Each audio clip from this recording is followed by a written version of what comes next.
అదే RTV app వార్తల్ని క్షణాల్లో చదివే అవకాశం ఉంటుంది. ఒక న్యూస్ పేపర్, ఒక టెలివిజన్ ఛానల్ మీ చేతుల్లో ఎప్పుడూ ఉంటాయి. ఇటీవల కాలంలో రాష్ట్ర సర్కార్ ఎలక్ట్రానిక్ వెహికల్స్ కి ప్రాధాన్యత ఇస్తుంది. ఈ క్రమంలో జగిత్యాల జిల్లా కేంద్రానికి సమీపంలో ఉన్నటువంటి బేతి తిరుపతి రెడ్డి గత కొంతకాలం క్రితమే ఎలక్ట్రిక్ బైక్ కొన్నాడు. ఎలక్ట్రిక్ బైక్ ఛార్జింగ్ పెట్టి బయటికి వెళ్ళి వచ్చేసరికి అది దగ్ధమైపోయింది. ఆ దగ్ధమైనటువంటి నేపథ్యంలో ఇంటి ఫర్నిచర్ సైతం కాస్త దగ్ధమైనటువంటి నేపథ్యంలో ఆందోళన వ్యక్తం చేస్తున్నటువంటి పరిస్థితి. దానిలో బేతి తిరుపతి రెడ్డికి సంబంధించినటువంటి డబ్బులు సైతం అందులో ఉన్నట్టుగా సమాచారం అందుకున్నటువంటి వెంటనే స్థానికంగా ఉన్నటువంటి ఫైర్ సిబ్బంది వచ్చి దాన్ని మంటలార్పడం జరిగింది. మొత్తం బైక్ పూర్తిగా దగ్ధమైంది. దానిలో ఉన్నటువంటి క్యాష్ సైతం దగ్ధమైందని చెప్పి బాధితులు వాపోతున్నటువంటి పరిస్థితి.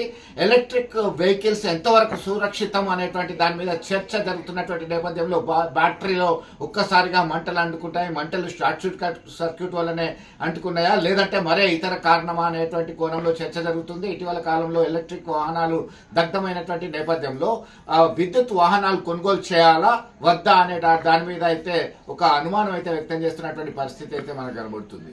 మరిన్ని వీడియోస్ కోసం ఛానల్ ని సబ్స్క్రైబ్ చేయండి. లేటెస్ట్ అప్డేట్స్ కోసం వాట్సాప్ ఛానల్ ని ఫాలో చేయండి. అండ్ లింక్ డిస్క్రిప్షన్ లో ఉంది.